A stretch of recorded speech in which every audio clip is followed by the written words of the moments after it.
And now you can see the Backseat Mogul Show in all its video glory on our YouTube page at roughedge.tv.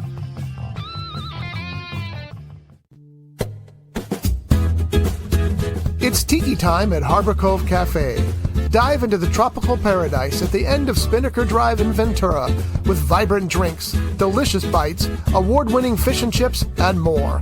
Now featuring extended hours and happy hour, Fridays from 2 p.m. to 8 p.m., Saturday and Sunday from 2 p.m. to 4 p.m.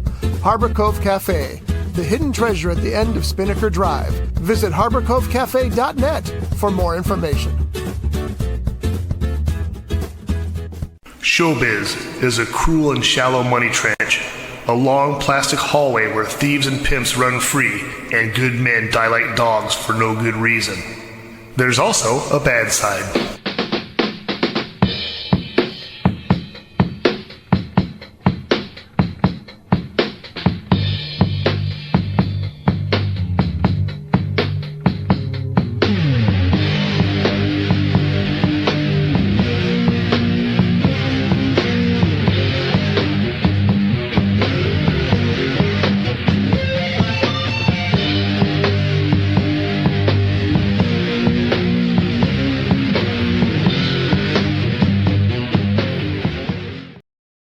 This is the Backseat Mogul Show live here on Rough Edge FM. I am our Scott Bolton. I am the Backseat Mogul, and I can get rid of these now. And this is the show where we talk about show business. And sitting right here to my right, none other than the Johnny, the little kid DeRuvo. The Johnny D, the head-banging little kid DeRuvo. You need some lessons on head banging. It looks like you're having a seizure. It's practice. I'll help you with that. I mean, that's true. And we got Jeff Genet down there at the end. Good morning, Jeff. Good morning, Jeff. And though we're going to talk about a lot of stuff today, we've all seen a lot of movies. We're going to skip over the news portion this week and just talk about some reviews. So, because we all saw a little bit of something, which is cool. So we're going to start out with a new movie that is in theaters today. It'll be available on demand next week, and it's called Star People. And here is the picture, the poster for Star People. As you can see, gives you a pretty good idea what's going on in the movie. Not a bad poster at all. Star People is a story about the Phoenix Lights. Were you guys familiar with the Phoenix Lights before you saw that movie? Yeah. I've heard of them, yes. Yeah, the Phoenix Lights, for those of you who don't know, was a V-shaped arrangement of lights that flew in the skies of Phoenix, and tens of thousands of people saw it, right? You can find plenty of pictures of it on YouTube and things like that. So it's a real event. And in this film, there's a young girl who witnesses the event, and it becomes obsessed with it throughout the rest of her life. And that's kind of what the whole storyline is. She's chasing down these lights, trying to find them, I guess, at the Yuma lights or wherever they happen to be hovering next time. And there's some interesting theories about what they are that are explored. And at the same time, there's a family story that's told. And at the same time, there's a crime story that's told.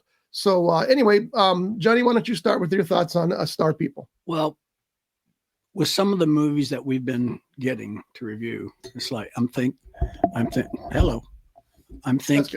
okay. I'm thinking that, okay, well, this will probably be one of them.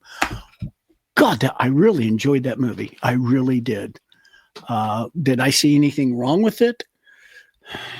I think they could have gone a little bit more in depth with what happened to the bad guys. I think there was a reason they didn't, but understood. But I quite enjoyed the movie. I thought the acting was really good, whether it was from the main actress, when her character is a little girl who that's Kat Cunning there on the left, who the little girl was that portrayed her character when she was little. She was great. She was great. Kat Cunning. I thought she was great. The actor who played her brother later in life, I thought he was really good. I believe he is a McCabe Sly, but don't quote me on that. I just have a list of names here, not the characters they play. But the one actor, not so much the actor, but the character, I was not happy with. Which one was that? Well, that's what I'm getting to. The actor or the character who was supposed to be Kat Cunning's boyfriend, which is the third one on that picture. The YouTube influencer guy? Yeah. I don't know. his character rubbed me the wrong way. Maybe he was supposed to. I think he was. I think he was supposed to be annoying and offensive, and he was. He actually pulled that off. But even the actor who portrayed the bad guy, the head bad guy, he was good. I think we've seen him before. I think he's been in other things because he was the only one that was familiar to me. Yeah, same with me. I knew of Kat, but I wouldn't have been able to tell you what else she'd been in. But yes, I agree. I think they were all pretty terrific in it. So what else did you like about it? I thought it was well done. And even the two actors that played the illegals, they were good. The father and the little girl. I had no problem with any of the actors or the characters, with the exceptions of the boyfriend or the YouTuber. And that's because you didn't like his character, and you weren't supposed to like his character. Actually, I think I've seen him in other things too. Probably. All these people have been in things before. I've got a list of some of the films that they were in here, but you might have seen them in passing. They're just not household names yet. Who knows what'll happen in the future? But so. I got to tell you, I quite enjoyed that movie. I really did. Jeff, what your thoughts? Yeah, it was the same thing. I mean, usually the screeners we get haven't been the best lately. So my expectations were low, but when it started, it was. I honestly, usually I have a half a page list of what's wrong with each movie that we watched. This was short and concise, and it was just all good stuff. Like, I mean, it looked great. The production looked amazing. The night scenes, the star scenes were terrific, weren't they? Yeah, the lighting was awesome. Yeah, and stuff, and the acting was great. The story was pretty well done. Like, even when it got to the end, I feel like everything held up, and there wasn't something that I was left pondering. I wasn't left wondering about, but everything was satisfied. Yeah, so I didn't feel disappointed with anything anywhere that this film went. So I would highly recommend it to people who are looking for something, independent, small budget, for sure. That's what I liked about it too. It is obviously a small, very low budget film. I mean, and low budget these days, it could have been $1 million, $2 million, who knows? Yeah. But the cast was terrific. I did have a problem with the brother's character because he sighed a lot, and it started to annoy me.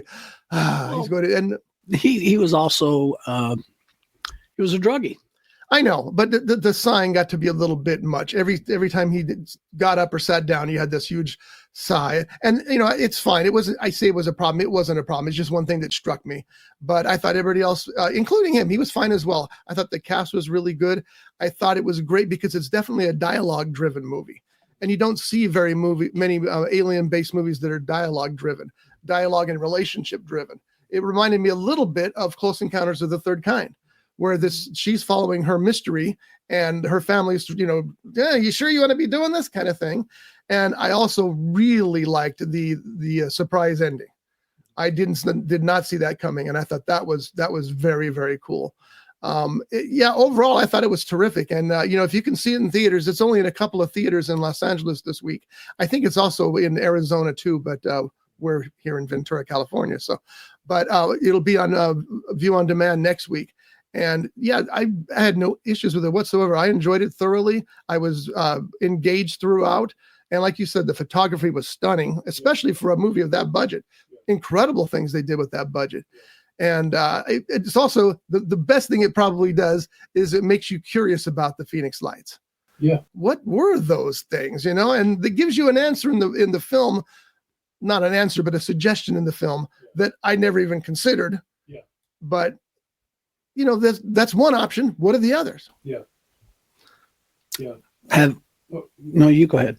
I was going to say, even there are some things that happen in the film, and when they did pop up, I was just kind of like, oh, is this where it starts to get cheesy? Is this where it starts to unravel? But I feel like, when the immigrants come on the screen, I was like, oh, okay, is this going to turn into a different kind of movie? These are the wrong aliens, But there may have been a hint of that, by the way. There may have been a hint of that. Yeah, but like I said, everything that they did, it was really well done. I really enjoyed the story for this movie. Even this, like I said, it was just I kept thinking, okay, well, here's where it's going to go downhill, but it didn't.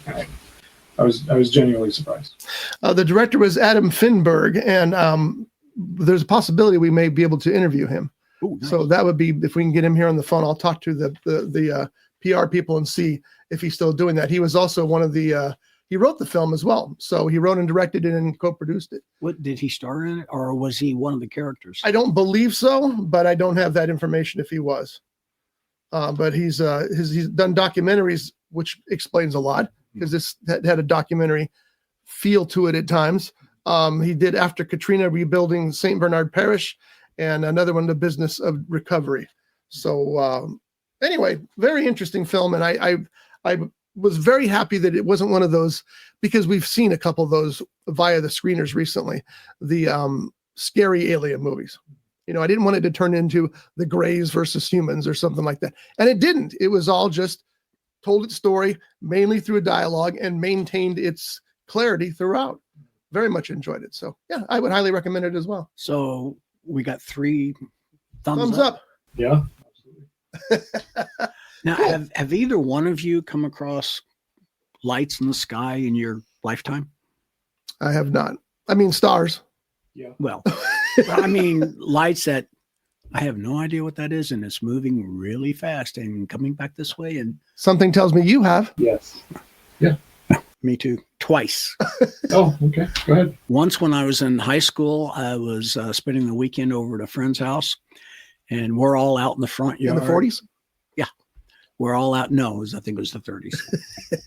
We're all out in the front yard. It's late, and I think it was a Friday night. And as a matter of fact, I was over at the Castleberries. That was their last name. Castleberries? Castleberries. Sounds like a Nickelodeon show. But my friends were Donnie, the oldest brother, and Billy, his younger brother. And of course, there was a bunch of other brothers. But anyway, we're all out in the front yard doing something. I don't remember what it was. And I see these lights up in the sky, and they're moving slow. And then they started moving fast and switching directions. I'm going, guys, look at this.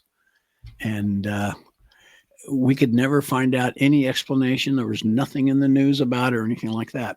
The second time I came across it was coming back from Las Vegas, from Asamus. And it was on the California side. And I saw this light, just this huge light, just barreled down onto one of the giant hills that's out there. I don't want to call it a mountain, but it was a raised tall. And I almost wrecked the car because I'm watching it. I'm going, what the hell? And I'm looking back, and I pulled over, and I'm looking, couldn't explain it.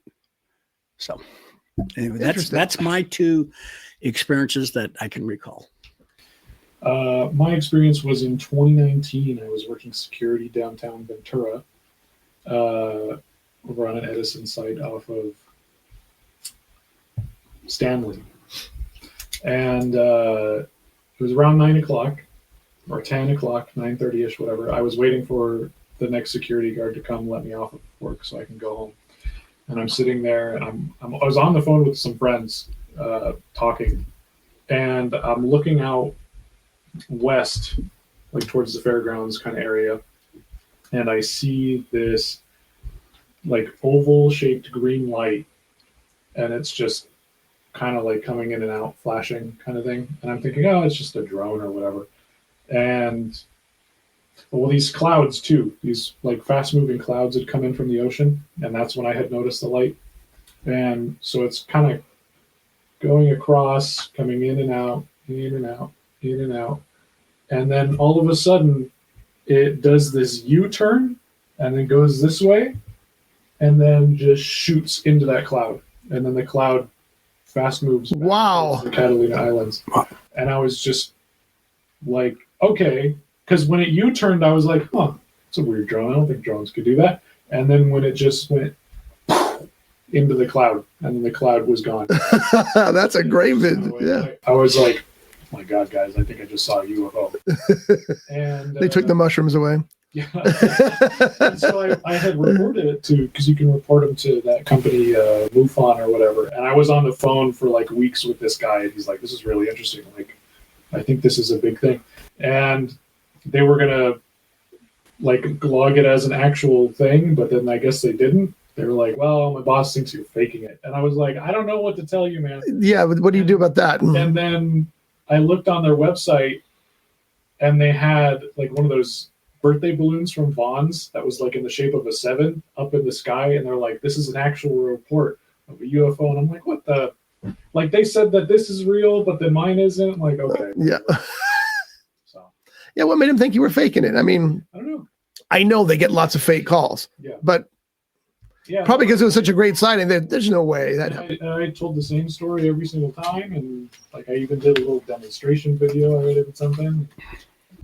But yeah, like aliens have always interested me, and I've always like been into that. My family too has had a lot of stuff with that. Really? Yeah, and I've never really believed in all that much, I guess.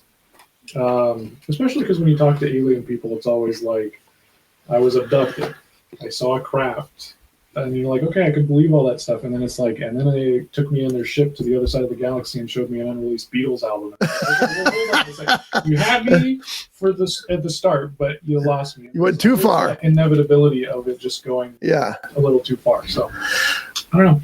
We did a whole show about that unreleased Beatles album. We did a whole show about it. We played it, and it was. Have you heard it? I haven't heard it. No. It's just old Beatles songs remixed with special effects and stuff. And there's songs that they actually released. So how can it be an unreleased Beatles album? Right. Do you remember that song, that show we did? No, that might have been when I was incapacitated. No, it was not. No. Why would we only do a Beatles show with you? I don't like the Beatles. I don't know, but maybe. I don't dislike the Beatles I on either. Something? It was a day that ended. Why? Yeah, I could have been on something. Yeah. I haven't had any experience with those kind of things at all. I have had two cool space experience. Well, I had one cool space experience, and then my wife had the other one. Mine was my son and I were in Bishop, and in Bishop, the sky is completely different. It's because there's no light pollution, so it's just this brilliant carpet of stars. It's beautiful, and we were out there one night because there was a meteor shower. And we were watching the meteors zip by, and it was cool because there's all these falling stars. This one went by, and it had color, and it made a noise. It was, and I've never heard a meteor before. It was wild. And I told people that story, and you can't hear a meteor. You wouldn't have heard nothing. And I was like, well, we did. We're outside. We both heard it, you know. And then Josh got engaged to Andrea, and Andrea at the time was a rocket scientist. So we asked her, he goes, you could, she said, well, of course you could hear it. If it was close, of course you could. So we always say, well, a rocket scientist tells us that we could see it. So, but that was wild. Cause I mean, it was, like I said, it had color. It was like a glowing red, and it was hissing through the sky. It was awesome. My wife's experience, and I really despise her for this. She went to pick up her friend at the Santa Barbara airport. And this might tie into yours, believe it or not, because on their way back, they hadn't seen each other in a long time. So they were, doing the typical friends getting together thing, talking and laughing. And out in the ocean, they noticed that there was this oval glow, and it was hovering over the water, the ocean, and they could see its reflection in the water. And there seemed to be something like some kind of steam or something, energy that was pushing it, like an engine exhaust or something. And they looked at, well, that's weird. How was your trip? I was good. Ha ha. They drove off. And I'm all, you see something like that, you pull over and take video. But they didn't care about it. They thought, hey, whatever it is. But I'm like, I never got to see anything like that. And we even went out to Area 51. Oh yeah. And checked out Area 51, and we didn't see. Well, we did. We saw that cow get tipped over. Well, that was so funny. Scott and Doug were in his pickup. Or were we Doug's pickup? Were we? Well, I was going to say, were we in 2 vehicles or 3? 2. And I was in my vehicle, and we're headed out from was it Primm or Laughlin or Vegas? It was Vegas. Yeah, and we were way out there. There's nobody on the road anywhere. Like, whoa. So we're going out there, and we passed this cow that's on the side of the road. And I'm looking at it, and I turn my head back, and I'm looking in the mirror, and I go, where'd it go? It disappeared. Had no idea what happened to that cow. Mhm. And I mentioned it to, I saw it too. I saw the cow. and we get to Area 51 or to the Little Alien Inn. Little alien. That was really cool. It was a fun place. Yeah. And we had lunch and blah, blah, blah, blah. So we're on our way back. Doug gets pulled over. Well, actually, all three. This needs to be explained in better detail. We're the only ones in the road. Doug's in front. John's behind him. There's nobody for miles. There hasn't been anybody for miles. Finally, a car goes flashing past us on the other side, spins around. It's a cop. He gives Doug a ticket for speeding. Like, there's nobody within hundreds of miles here. And so he's talking to Doug at the window, giving Doug his ticket. And John had pulled over behind Doug. And the cop's all, "This guy with you?" And Doug's all, "Yeah, why don't you give him the ticket?" And the guy goes, "I should give you both the ticket." But it's like, he's doing like 75 in a 65 zone in the middle of nowhere. So anyway, Johnny was nice enough to split the ticket with Doug, which was good. But yeah, of all that stuff. But you haven't been to Area 51 or? No, I've always wanted to, but it's like a 2-hour drive. It's way out there, yeah. Like, Well, and you really don't get it. It's just interesting to be there. There's not really anything to see. yeah. we could do a remote.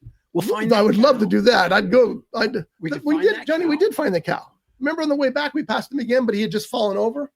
What made him fall over? It was a metal cow. It was a statue, Okay. and it had just tilted over. But why it tilted over when we passed, I have no idea. Unless it's designed to do that as a effect. Who knows? Yeah. But I don't even know if that little restaurant is still. It's still there. Yeah, still there. I still have my little cap. I bought a cap from there. Rachel, I Nevada. got a patty melt when I was there. That was good. The food was good. It's And I a fun, and the people that work there, they come out and they sit down and talk to you, and then they love talking about it as much as anybody else. Of course, it's their livelihood, so I get that. But they're just fun people too. Do you guys remember the movie Starman? Of course, I got John Carpenter film. Oh, okay. I got to on one of my trips back east. I decided I'm going to stop in at Meteor Crater. I mean, the thing is huge and deep, and they shot some of these scenes in the bottom of that crater. So I just thought that was interesting. But Starman is a movie you should see. You would enjoy it. Jeff Bridges got nominated for the Oscar He should have for won. that. I think Alan Tudyk's better in. I mean, it's a different character, but playing the same thing. But I think Alan Tudyk's actually better in Resident Alien. Oh yeah, I like the way you brought up the Greys and the Humans because that is from that TV series. Well, it's not from that TV series. They're featured in it, but they're real, John. Oh, They're I know. out there. I know that. Okay. Yeah. But Jeff Bridges, they even did a short-lived TV series about Starman, which did not have Jeff Bridges in it. But Jeff Bridges, his portrayal of that character. He was great. Oh, I can't say enough about him. Oh, maybe I can. And I don't know that Alan Tudyk's character would be as good on Resident Alien if it wasn't for Jeff Bridges. Anyway, so Star People, starring Kat Cunning. Here she is. That's Kat. She was really good in this film. And again, we all recommend it. And you can check it out in theaters this weekend. And I think it would play well in theaters. Oh, yeah. Yeah, I think it played very well in theaters. But if you want to wait, you can see it next week on demand. Probably anywhere you buy your on-demand rentals. But I'm worried about this on-demand stuff because we just lost a local movie theater. we did. And That's the one that you and I both worked at, and that the movie First Run is based on. And we'll get to that. your son worked at it. My brother worked there. That's right. Yeah. So we all three have a connection to that movie theater. We knew it was going to happen. Yeah. It's just a matter of time. And it's unfortunate it did, because it was a nice little theater, had the best hot dogs in town. Oh. And Heisenberg's. yeah. They were skinny, but man, they were good. And this is a fat man story, but I'm going to tell it anyway. Josh called me one time, and maybe you were there when this happened. And they had ordered hot dogs for the theater, and they usually got the smaller hot dogs, but the supplier accidentally sent them the big ones, the quarter-pound dogs. Oh yeah, I do remember that. And Josh called me, Dad, you need to come get a hot dog. So because they were like $1 then, or $1.25 or something. That was a deal. I told you it's a fat man story. All right. So anyway, that's it for Star People. We all recommend it. We all enjoyed it. And it's that rare, I don't want to say low budget because it sounds like it's bad. Independent film. Thank you. That's a perfect word that entertains you on all levels and makes you think a little bit as well. So now you brought up when we started talking about the old Regency, the Buenaventura 6. You mentioned First Run. Yes. That is such a good movie. I can't wait till it comes out. As a matter of fact, I can envision it. I mean, I'm in it, so I can envision it. He did read the screenplay. Did you read the whole screenplay? No, I only, well, when I got my, downloaded my copy, I only printed up the scenes that I was in because I couldn't, I had to go and have it printed because my printer it died. So what I did read, I liked. What I saw on set, I really liked. So, and speaking of First Run, go to the GoFundMe page for First Run. Got it in. Yes. There you go. There it is. Add one of the day. Scan that. And what you said you were going to use the funding for paying actors and yeah, now it's trying to pay back actors, crew, finishing up those last things, film festivals, and whatever's left over might go into another film because I've been thinking about doing something else. Well, in addition to the sequel. Yeah. A few other things. Cool. Okay. Well, let me ease your mind if you had thought about it. And if you didn't, that's cool too.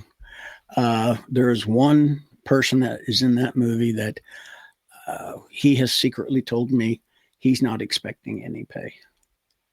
He just enjoyed doing it. I know there's a lot of people who have. But he got corn burritos. Yeah. So you're paid. Well, it wasn't. Oh. They were cold corn burritos. Yeah. So I didn't want to mention any names, but he told me, you don't need no pay. You just enjoyed doing it. Yes, I did. I mean, yes, he did. I am planning on releasing a clip soon. Oh, really? Yeah, we're working on that one, getting it polished up. So just to let people know that I haven't just been sitting around doing nothing, which I have. Can we play it on the show? Will that be okay at that point? Well, I know you probably want to premiere it and stuff. That's cool, but I'm hoping that it's it's good for next week's show. Oh, really? Okay. We won't promise it just in case something comes up, but I wanted to post it on my birthday to distract people from the fact that it's going to be my birthday. Very good. So we'll see if it's done. That's exciting.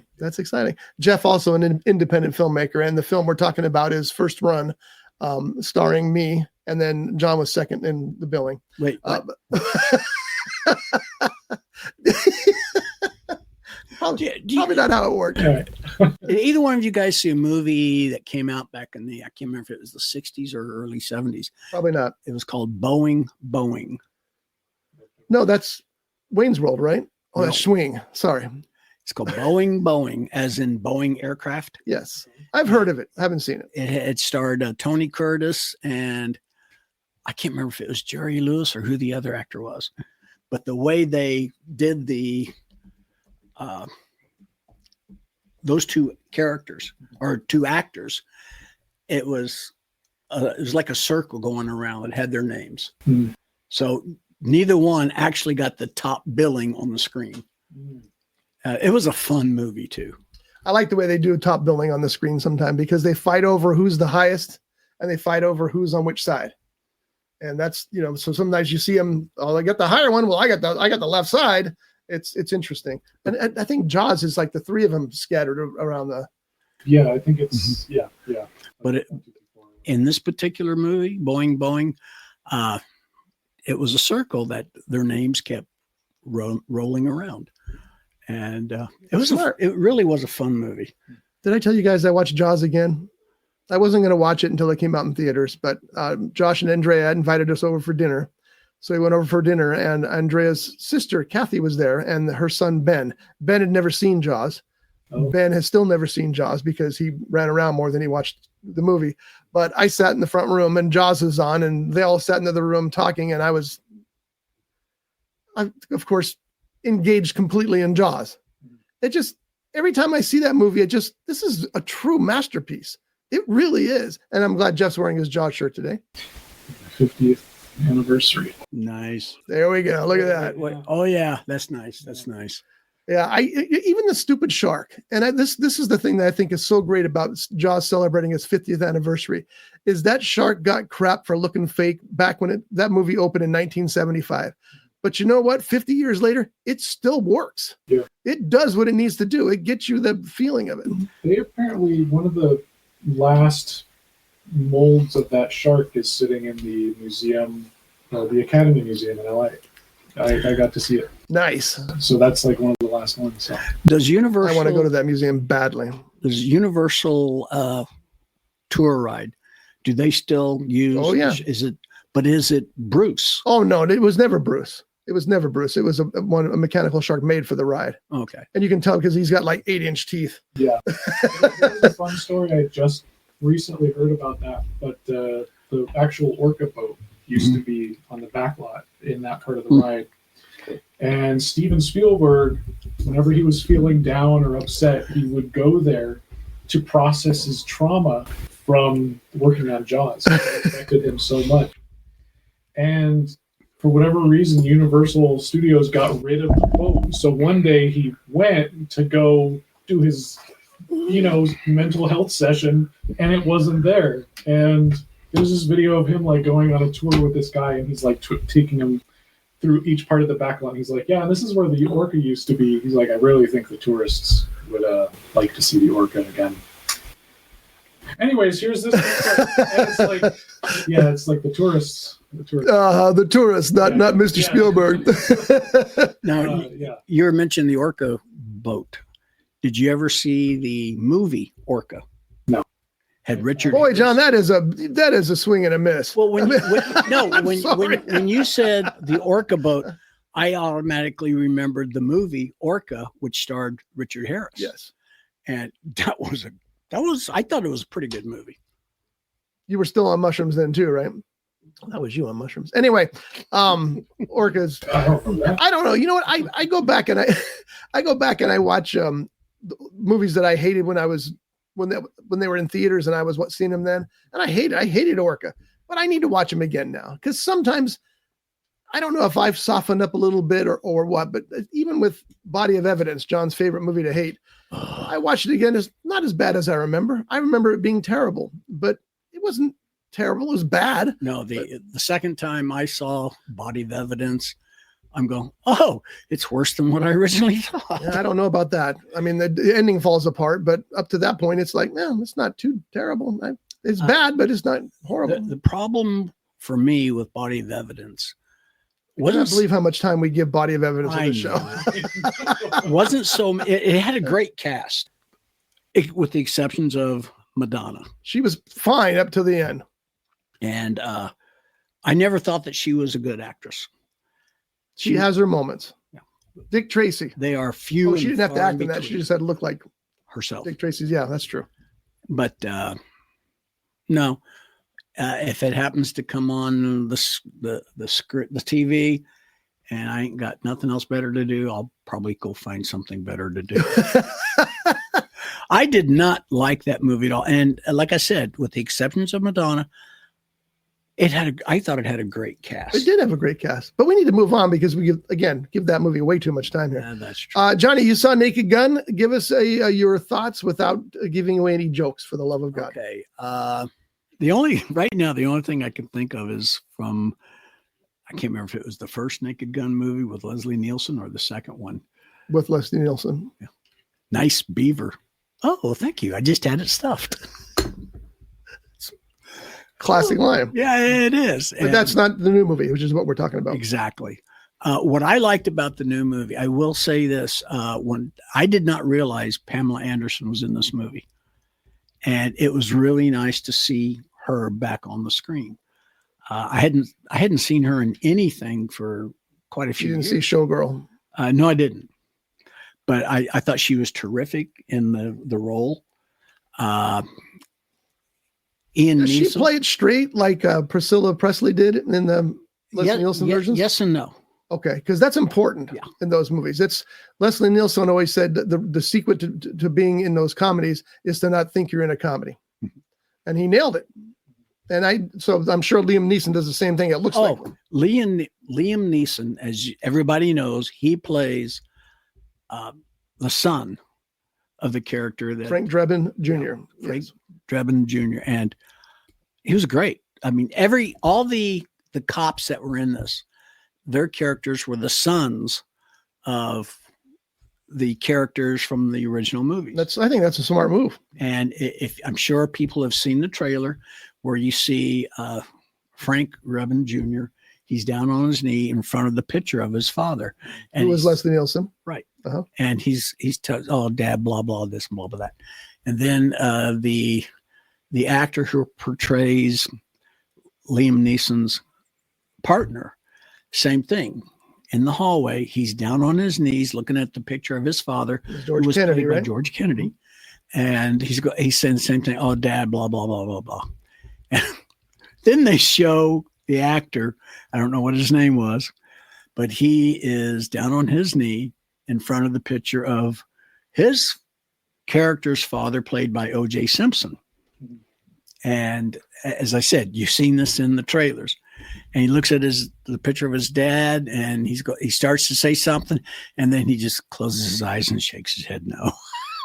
Yeah, that is in the trailer. That is in the trailer too. So, but all in all, I really enjoyed that movie. How'd the audience react? Was the audience laughing uproariously in it, or there wasn't that many people when I saw it, because I went to the first showing of the day, but the people that were in there's just a handful of them. They were laughing. Good. See, that's the kind of thing that you want in a theater experience. You want to share that with the audience and laugh like that. So, let me tell you this. What else I liked about it? It was not a retelling or reimagining of the original. It was a continuation, right? It was a continuation of the original character's offspring. And now the character that Pamela Anderson played, there was no relation to any of the characters from the previous movies. She's a brand new character. And I really, really enjoyed that movie. Oh, and do you remember in the movie? Oh God, I can't say this because it would kind of be us. Then don't. I won't. I'll tell you guys off air. Because I actually plan on going to see it maybe this afternoon. Have you seen Naked Gun? Okay. I didn't think that you had. You've seen everything else out there apparently, but not Naked Gun. Have you seen the originals? No. I've seen Airplane, which from what I understand is the same sort of comedy. It is, yes. Uh-huh. Yeah. Are you an Airplane fan? I watched it years ago and I wasn't then, but I think I need to watch it again because it hasn't really been my style of comedy. So that's why I'm kind of on the fence about it. But I do want to give it another go. Well, I think you should, because you're a fan of movies and that's a parody of movies. Mm-hmm. So that helps a lot when you realize that, this is parodying this and that. And in that case, it was a particular movie. I think it was a parody of Airport, which had Dean No, Martin. It wasn't Airport. It was something else. There was a movie, I think it was called Airport. No, it was Dean Martin. Yeah, that's not what it was though. It was a certain. I'll have to look it up and find out, but it wasn't that one. It could be a parody of several movies. Yeah, but I think it was one in particular, and I'll have to look it up and see what it is. Anyway, check out try it again, because I think as a fan of movies you'll appreciate it more. And the same thing goes for Police Squad, because it's a parody of police procedurals. Well, what's funny is my wife has come across clips of those old movies, Airplane, and she laughs her head off at them, and she's like, "What is this even from?" And then she'll show me the clips. And then I will find them funny, even though I didn't find them funny then. So that's another reason. I think she and I need to sit down and watch them. Yeah, I think Airplane's a classic. It's one of the movies I've seen too many times. Not as many as Jaws, but probably 100 times I've seen that movie, and I just still laugh to this day. I even like the sequels, which weren't nearly as. Was only one sequel or two? I think they did a total of 3. And the second sequel was Shatner. He's got one of the best introductions in history. It just makes, every time I see it makes me laugh. But anyway, try that again and see what you think, because I think you'll like it. So I'm glad you like Naked Gun, because like I said, I'm planning on going to see it. I quite enjoyed it, and we can talk about it next week. Yeah, absolutely. Jeff, what you got? I got a few movies. Do you want me to pick one and we're just going in a circle? Or Just do brief ones on each one of them. Okay. Okay. I started with Ice Cube's War of the Worlds. Now, let's just give a brief history of that real quick. War of the Worlds is currently sitting, it was a 0% on Rotten Tomatoes for a long time. It's crawled up to 6%. Okay. Okay, so continue. Dragged itself to 6%. Yeah. I wouldn't say it's a 0%. I would say it's like a 1 out of 10. Is that a positive one or a minus one? That'd be a 10%. So, yeah, I guess. Two of my friends want to see it, and I told them that I would watch it with them because it's kind of that movie where you want to see it in a group of people because you want the reaction from the other people, I guess, because I can't believe that this movie was made. Is this the third? This is the third Yeah. edition of it because there's the one from the 50s, which is great. Mhm. And then there's Classic. the Steven Spielberg one, which is With Tom Cruise. which is good. I hated that movie the first time I saw it, and then I reread the book, and then I loved the movie. Yeah. I thought they added stuff that wasn't in the book that didn't make sense, and then I reread the book, and I'm like, oh, damn, this is actually closer than the 50s version.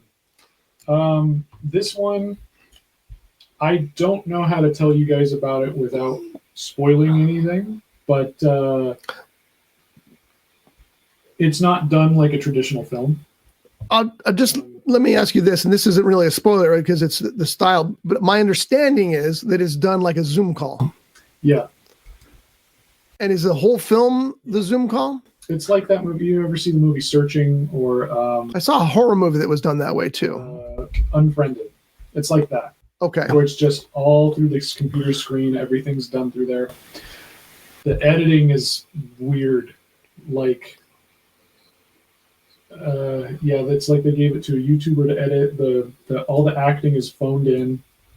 The visual effects are like something you could download from like a free visual effects. Really? website. Like, I'm pretty sure that I have some of the effects. I downloaded this back in high school, So the budget was $20,000, $10,000 to Ice Cube, and then the rest for the movie. It was just a big ad for Amazon Prime. That's also what I've heard. And there was a great comment that I read. I'm going to pull it up here. That sums up the movie. I wish I could remember the name of the movie that I saw. It was a horror movie about a haunted house. It was a Zoom call, just a 4-screen Zoom call, and it was actually effective because Zoom calls are more personal than films. You put yourself in them. So the comment was, is this an adaptation of H.G. Wells' novel, or what is this movie about? And then the comment reply was, yes, kind of, but it's also a cyber espionage, a political thriller, and a family drama, and none of those things.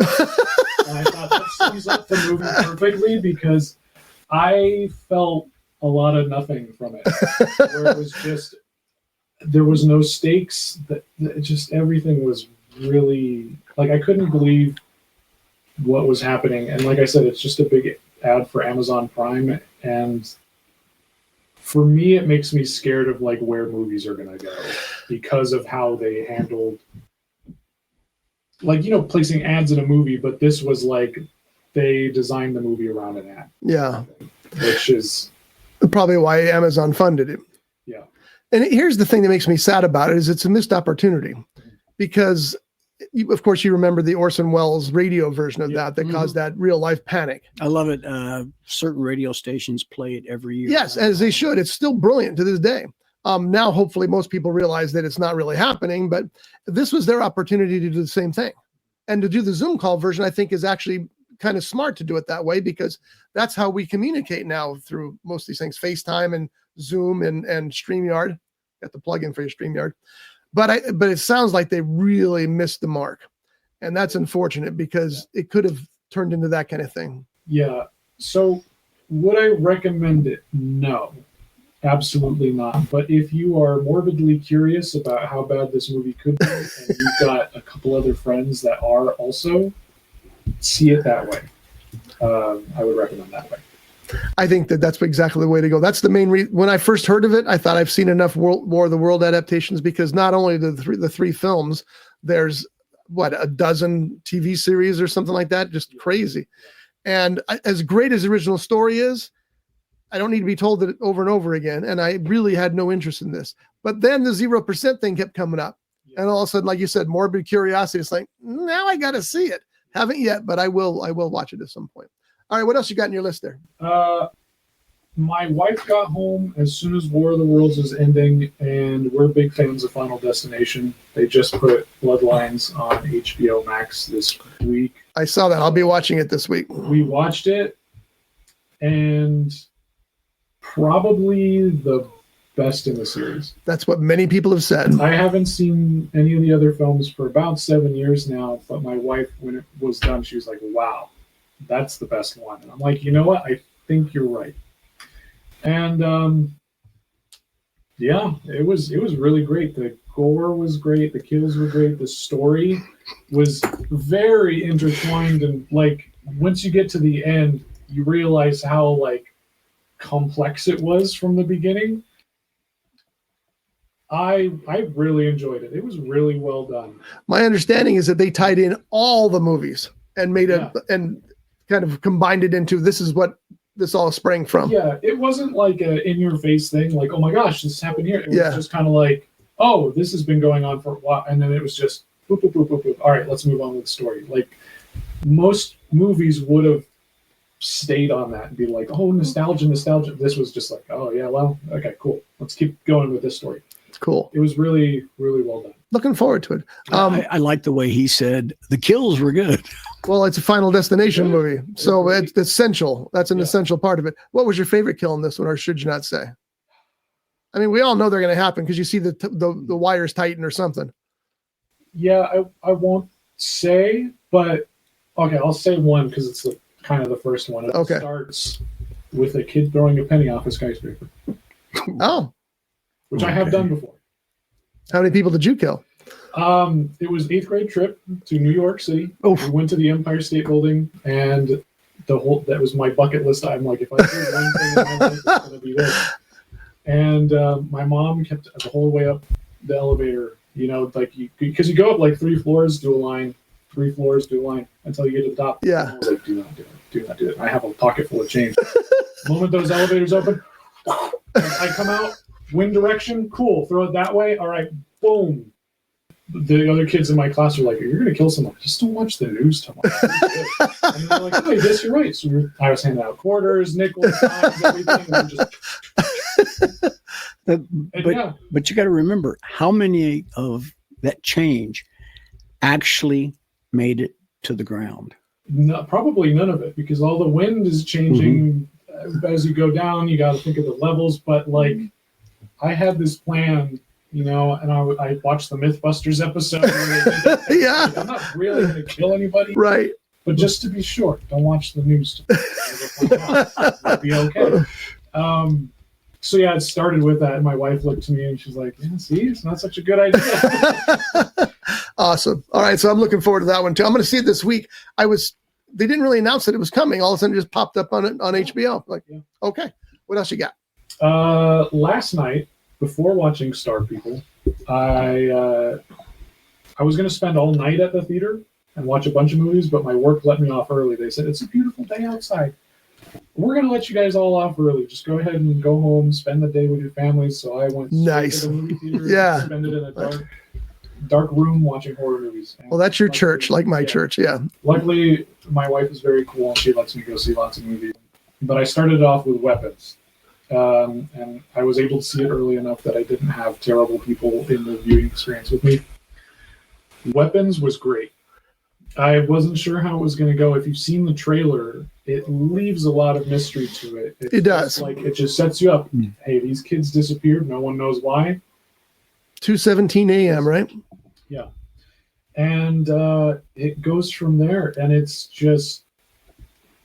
messed up. And it's uncomfortable, and I think they do a really interesting spin on stuff that we've seen before. Now, is it as disturbing as, say, Bring Her Back? Oh God, no. The reason I'm asking is John and I are going on Monday, whether he knows it or not. It's not as like the gore in your face as Bring Her Back, but it is probably as uncomfortable. Maybe I would think it's still on the same level of. It's just a really well done horror film. It takes you a minute to understand what's going on because of the way it's set up. But it should do that, right? Because it's revealing. Yeah, and it's just revealing a part at a time. Yeah. But yeah, I really enjoyed it. And then, so I would recommend it. Go see it. It's getting good reviews too. I think it's in the 80s, right? Yeah. I haven't seen it yet. I plan on seeing it when, I'm not sure. Monday. But okay. But yeah, 96%. So that's awesome. The actress who plays the teacher, she was the Silver Surfer in Fantastic Four. Julia Garner. She's amazing. I used to despise Julia Garner when she was on Ozark. I thought, this woman, she's with these other actors, she's got this role, and she's just not capable of the levels they are. And then I realized later it was the same kind of thing where you hate the villain so much that you hate the actor. That's not fair, but that's how good she actually was. And I learned that because her character changed in the course of Ozark. And then you go, wait, this is how she's supposed to be, you know? And so now I think she's terrific. And I thought she was, it's a wrong term, but I'm going to use it anyway. I thought she was ballsy for taking the Silver Surfer role because it's one of those roles where you barely see your face. They only they take it away for just a second. Oh, that's Julia Garner. And then it goes away. And most actors don't want those roles. They want the roles to make sure that their faces show. It's like Shaquille O'Neal of all people ruined the Steel costume when he was in the movie Steel because he wanted some of his face to show. Well, Steel didn't have a face. He had a mask. But then you have characters like Star Boys, Carl Urban, when he did Judge Dredd. They said, we've rewritten the script so he doesn't really have a mask. He goes, you took the mask out, I'm quitting the movie. Yeah. I want to be in that mask. I want to be Judge Dredd. So, by the way, I just got Judge Dredd for 99 cents on Blu-ray at a thrift store. In the movie, oh God, Robin Williams, where he plays Peter Pan. Hook. Thank you. There was one actress who... Actor. No, I'm saying actress because I had no idea this particular actress was in this movie. It was just a supporting role, and that was Glenn Close. Oh, yeah. And she plays one of the male pirates. Had no idea that was her. Now, this brings me back to a movie I saw many years ago, which I've recommended several times on this show, The List of Adrian Messenger. I didn't know certain actors were in this movie until I saw the end credits. So I thought it was really cool because the makeup they had on, you had no idea that was them. I mean, there was Burt Lancaster, Tony Curtis, Frank Sinatra. I had no idea these actors were in that movie until you saw the end credits. It was like that other movie, the Crusades movie. What is that? Kingdom of Heaven? Where Edward Norton was the bad guy behind the mask. And he's like, I don't want my name credited. I don't want people like coming to the movie just for me, like I don't want that attention, like that distraction. Yeah. I just want them to see that villain, that character, and for them to and find out about it later, Yeah. So how'd it work out for me? I haven't seen that. I haven't either. I remember seeing that movie in high school. I thought it was really good. Yeah. But I haven't seen it since. That'd be one to look up again and check into. I like actors who are actors who want to do that thing that's what's right for the picture, and it's like sometimes they'll take the smartest thing I've ever heard was Mel Brooks when he produced The Elephant Man. He told everybody, you cannot put my name anywhere on this. He goes, my name cannot be on this film because people will think it's a comedy. And it's not. It's a David Lynch drama. So it's very serious and very dark. And so until I think in later versions, they added it. But until it became what it became, his name didn't appear anywhere. And it's arguably the film he should be remembered for.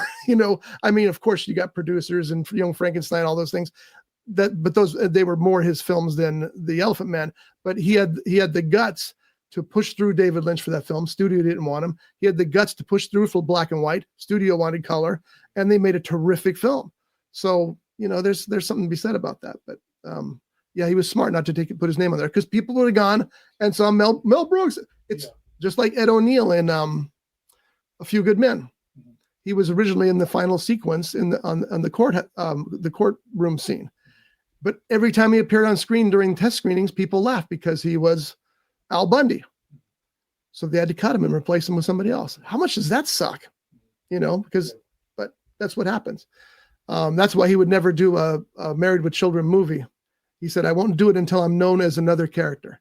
And then the family movie came out. What was the name of that family TV series that he did?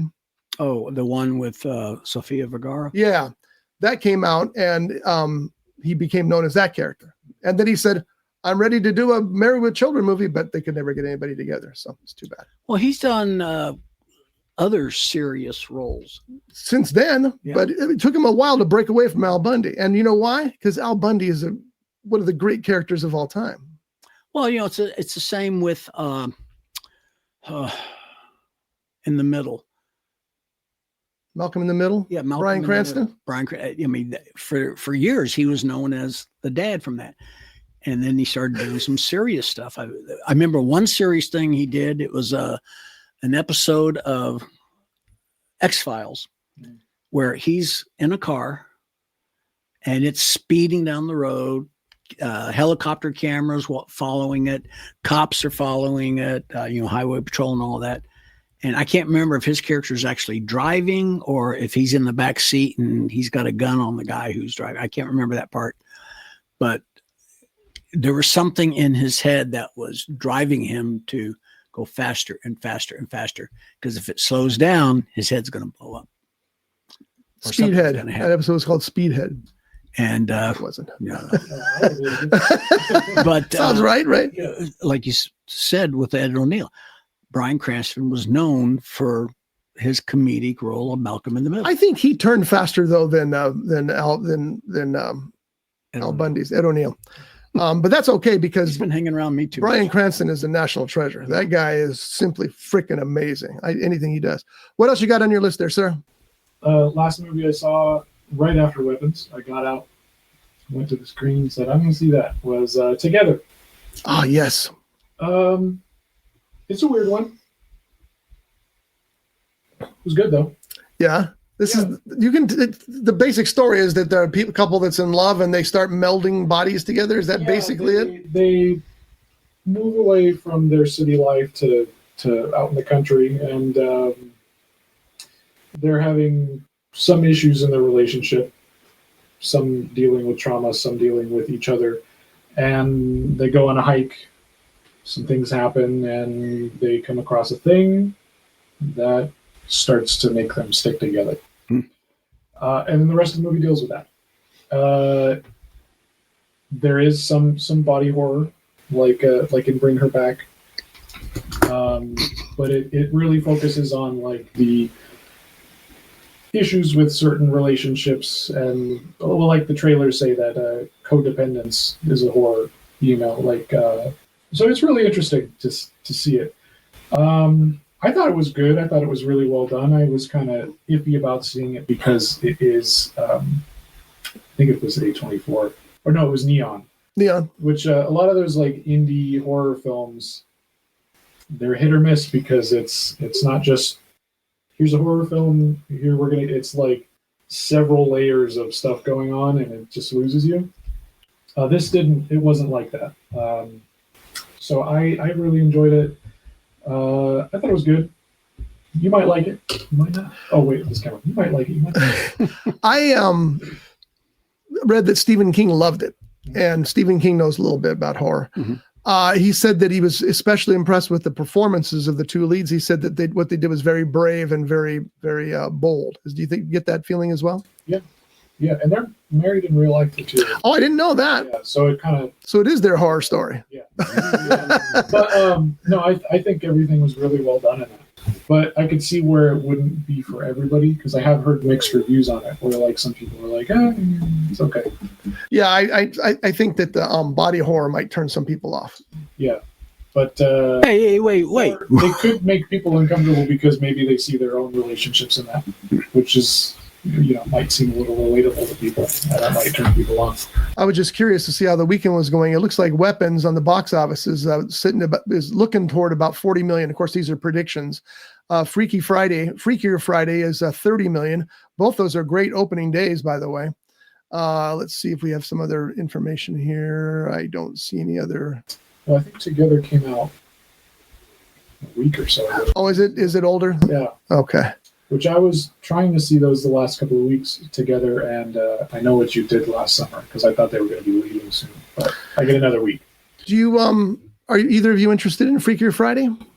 My wife really wants to see it. I haven't seen the first one, so she and I are going to watch the first one, and then we're going to go see the second one. Jamie Lee Curtis, I'm in. I did whatever she does. We finished The Bear, by the way. Oh, yeah.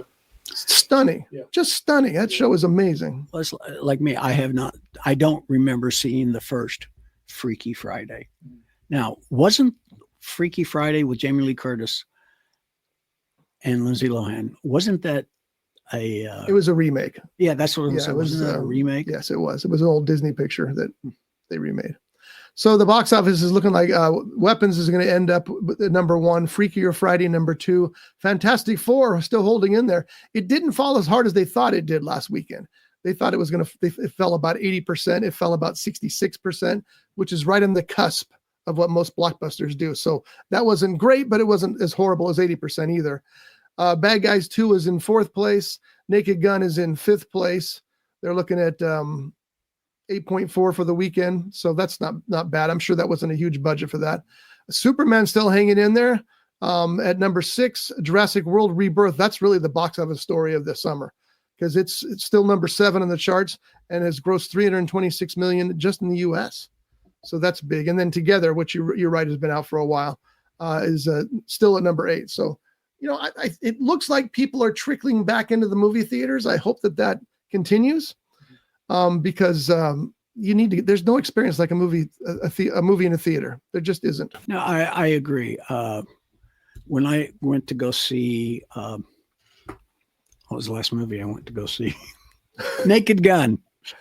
Like I said, there wasn't that many people, and there was just a handful of people because I went to I think it was a 9:40 showing in the morning, and what I liked about that movie theater most of all was the reclining chairs. Oh, let me ask you a question. So comfortable. Jeff, I know you're not much of a drinker, but have you ever got a beer before you go to the movies? Because now the theaters have the theater in Ventura has beer and wine, and the theater in Bishop just opened a full bar, which is nice. But have you ever had a beer from the theater and then go watch a movie? No. Johnny? I can remember in my younger days, we would sneak in a can of beer or a small bottle of spirits. That had little to do with the movies, though. True. Yeah. It's only because, hey, we can do this. Since they've had bars and theaters, have you done that? No. Yeah, me neither. And I know what happens to me when I drink alcohol. I'll fall asleep no matter what the movie is. Especially in those recliners. Yeah. Because they are comfortable. For me, and this is going to sound weird, but like I don't even really get movie snacks. Like I'll get an icy, maybe, if I'm feeling like it, but I usually I'll go into the movie and just zone. Like even if I do have stuff, I'll forget about it or whatnot. Even if I sneak in stuff. I remember sneaking in a cheeseburger in my pocket one time, and I saw the whole movie. It was Dawn of the Planet of the Apes, and I never ate that cheeseburger. Still in your pocket. It was still in my pocket. And on the walk home, I was like, what is this in my pocket? Because that's what I do. I just zone in. I'm not here anymore. I'm watching the movie. Done. And like even those reclining seats, I'm not a big fan of those. The Regency seats, you know how terrible those were. Oh yeah. And I'm fine with that. I'm fine with the seats at the River Park, but the reclining ones, they never space them out well enough for the screens. So you're just you're like looking up, and then you gotta recline it, and it's just is this the spot I want to be at? No, a little more. I guess it's just. And then the seats they're never quiet. You push the button if you change it in the middle of the movie. Yeah, I like the comfortable chairs better than the regular theater chairs because sometimes squeezing in those is no fun. But I also agree with you. It's like especially they're not lined up right, because if you lean back, you got the person's head in front of you, cutting out part of the screen. Yeah. And I can't abide that. I can't deal with it. I got to see the whole screen. So And especially for the smaller theaters like in downtown and Santa Paula, they have the small spaces. And there's like a 12-foot gap almost between each seat. And it's like, all right, well, it would have been perfect if the seat was here, but it's back here. Like usually when they're like, pick your seat, I'm like, just give me whatever. There's no good spot in those smaller theater rooms. Yeah. Those seats that just take up huge amounts of space. Well, there was a small mom and pop type theater that Bert used to go to all the time. In Westlake. Yeah, in Westlake. Yeah, it was Westlake Village. It wasn't a Regency. No, it was a small mom and pop It theater. was whoever bought Man Theaters. It was a Man Theater for a while. And then it became, well, maybe they sold it to the mom and pop people. Yeah. But I can remember Bert Rosen, who back in the 70s, maybe even part of the 60s, was a television producer. It was 60s and 70s for sure. And I remember he always used to talk about the movies that he and his wife would go to at this little mom and pop type theater. He liked it. He didn't like well, because there's no, I mean, if I have to sit in those little chairs, I'd do it. That's not going to bother me. I'm not going to not go to the movie because the chair is uncomfortable. But I like the bigger. The other thing about the lounge seats is they're so far back. You scoot back and you're like, there's a foot of chair in front of you still. But changing the subject quickly, and then we'll call it an end. Have you ever seen a movie in D-Box? Yeah. Which movie did you see? It was fairly new. Where I think it was only the Plaza in Oxnard had it.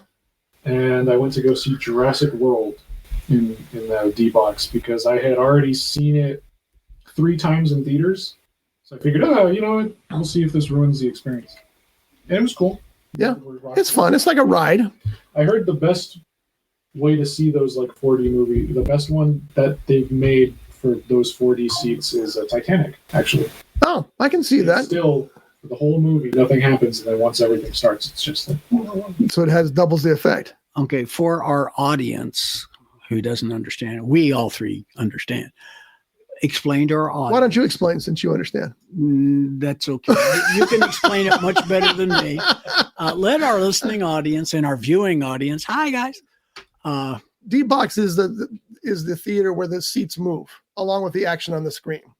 And I've only seen one movie that way, and it was the original Deadpool. But I'll never forget, in the very beginning, Deadpool's in front of this car, maybe it was a cab, whatever it was. He turns around and he shoots the guy in the back seat, and the guy's blood and brains go splattering on the back windshield. Well, the D-Box sprayed water in your face. Like, wow, I just got blood spattered all over me. That's cool. But it is an experience, and I hope, and I don't think they will, but I hope that when Jaws comes out August 29th, they're going to put it in a D-Box, because that's pretty much the only way I haven't seen it. I saw the 3D version. I saw the Cinerama Dome. I haven't seen it in D-Box. So I kind of hope they'll do that. Is it necessary? No, but it'd be different. Well, what was the movie that John Goodman did where he plays the producer of a movie? And I think it was Matinee. And I think it was the movie. It was I don't know if it was. He was playing William Castle. Yeah. It was The Tingler. I don't know if that was the movie in the film, because he didn't use the real name. He was modeled after William Castle. But the original, The Tingler with Vincent Price, they had seats rigged to give it a little shock or something. Yeah, a little shock. The Tingler. So I just remember when you were talking about the D-Box and the spraying of, it just reminded William Castle was famous for that. He would always come up with gimmicks to get people into his movies. House on Haunted Hill. If you were at the theater watching the movie, at a certain point, this ghost would fly down the. Yeah, it's just cool stuff, But Tingler, I watched Tingler recently because I'd never seen it, and I think I found it on YouTube. So I watched it one night, and it was funny because it's so geared to the gimmick that there's a scene where they're chasing down the Tingler, and the Tingler is this animal about the size of a lobster, and the lobster is what gives you the tingle of fear. But it can be removed and then it escapes. So that's the bad thing about it. So they're in this room and they're trying to find the Tingler because the Tingler has escaped. And they go, oh, look, there's some gunk on this grill. It must have gone into that grill. And these, what's the room beneath us? It's the movie theater. And so then it takes you down to the movie theater, and the people are watching the Tingler, and the screen goes completely black. And Vincent Price's voice says, "The Tingler is in the theater. It's running amongst you now. The Tingler is here." And that's when certain people would get jolted in their seats. And what a great effect. It's the first D-Box, I guess. Now, I don't know if the Tingler, I can't remember if it was based on a book or if it was just a screenplay. It was just a screenplay. That's William Castle stuff. Are you familiar with William Castle at all? I've seen, you said The House on Haunted Houses. I've seen that movie. I love that movie. Such a great original, movie. because it wasn't that remade a time or two. Well, they did. Yeah, I think it was. It was redone in like the early 2000s or the 90s, which I haven't seen that version. I got to tell you. Vincent Price one was great. Yeah, It is great. Yeah. Vincent Price was one of my favorite movies by him was the original The Fly. Oh, that's a classic. Oh yeah, and where his character doesn't bite it, but David Hedison's character. Everybody knows. Help me, help me. That's one of my favorite scenes. Help me, and then he's Horrible. Don't. Hey, spoiler alert! That movie's only 70 years old. I stopped. But the reason why I brought that up, whether it was based on a book or a screenplay, is because Oh God. on Amazon.com, if you type in R. Scott Bolton author, you're going to pull up my favorite word, plethora Changes every week, folks. of books, and starting with the H.B. Fisk series, which is 3 books. Hopefully there'll be more. And then it morphs into the, what's the detective's name, Scotty? Brace Heller. Brace Heller. And there's 3 or 4 of those? 3. 3 of those. 4 coming in November. And Don't type in R. Scott Bolton author, because it gives you everybody but me. Apparently that's okay, I hate their algorithms. Your algorithms suck, Amazon. take author off and see what that gives. No, just But anyway, there's type in dead dick, and then, well, you don't do that. You might get something different. well, the latest that's available is called Bowling Bag in the Backseat, which is a really good book. Really, really is. But my favorite, as Scotty said, is Dead Dick, which is about a 1940s private detective, hence the term Dick, who dies in the 40s and ends up in is it the ether or the nether? Betwixt. The betwixt. And he doesn't go to heaven. He doesn't go to hell. He doesn't even go to purgatory. He's just, Because those things don't exist in his world. and every once in a while, the little cherub comes in and tells him, well, this is what you're going to do, and sends him back to Earth to right or wrong, or to make sure something turns out okay. And it's really a good book. All you need to know, if you like this phrase, you will like this book. Nuns with guns. Yeah. You're all set. Oh, riding Harleys. And riding Harleys. That's true. Yeah. All right, Johnny, thank you But- for that. Don't, please. Okay. Halloween is coming, so get the book. Neath will be promoted again by my marketing staff, who is also me. All right, we're going to close out with this. And now it's time for the First Run Progress Report with filmmaker Jeff Genet. Now, we've kind of already had this, but just go ahead and repeat what you said, or whatever else you want to say. No progress this week. And now it's time for the First Run Progress Report with filmmaker Jeff Genet. All right, that's it, folks. So we know we're sitting there with First Run, and I told you at the beginning that's perfectly fine. That sometimes you're not going to have any progress. I didn't get much work done on it this week, but what I did say before, I am putting out a clip. And hopefully we have a clip next week or the week after. But I'm looking forward to that. That'll be cool. Have you gotten any feedback from our Ventura Harbor remote? No, I haven't brought it up. We don't have the equipment to do a remote with 3 people. Oh, You're talking about the one we did? yeah. Oh, yeah. A lot of people watched it. I don't know. I think just because it was at the harbor. So that's good though. Yeah, we need to do another remote, whether it's from the harbor or wherever. When I have a spare $115, I'm going to buy the multi-pack lavalier set, because the ones we have only are limited to 2, but they have ones that go to 4. And then we can do a remote somewhere. And that would be fun to go out there and do it, especially because people apparently liked it. So, you know, we did this week I promise we'll close out with this. We did our first remote on a boat. I do the podcast for Community, Kevin, who's a local fisherman who also does a lot of community work. And so his podcast this week, he had a woman on named Amani Black, and she runs a company called Minorities in Aquaculture, which is farming underwater. She was great, by the way. But Kevin has what he calls a floating lab. It's a really tiny little boat that he takes kids out on to learn about the ocean. So we hopped in his boat. There were 6 or 7 of us, I think. And we cruised out of the harbor near the rocks and just hovered there and did the podcast on the water. It was great. It came out fantastic. The only problem we had was there was a little too much wind, and those microphones aren't very good with the wind. They're okay, but they're not great with the wind. But the other thing I was worried about is, I don't know if you could watch this if you get seasick, because I got the camera locked. Yeah, I have the camera locked down, and they're sitting in front of me, and the whole time the background's going like this. And I didn't have a gimbal or something that I could put on there to rotate with it. That would have been better, but but it's still very watchable. Just, take your Dramamine before you watch it. So, but it was fun to do that. So, it kind of reminds me when I went to Baja to do 2 fishing videos, and we're out on the water in these little 16-foot pongas.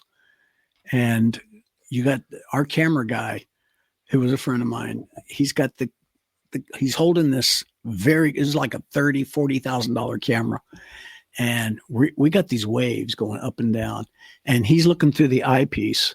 And next thing I know, I'm doing sound. And next thing I know, he says, "John, catch." And he threw the camera at me, and I caught it. And then he relieved himself because I don't know if relieved himself is the right term, but he was seasick. Oh, big time. He was throwing up all over. Well, basically he was chumming the water. Yeah.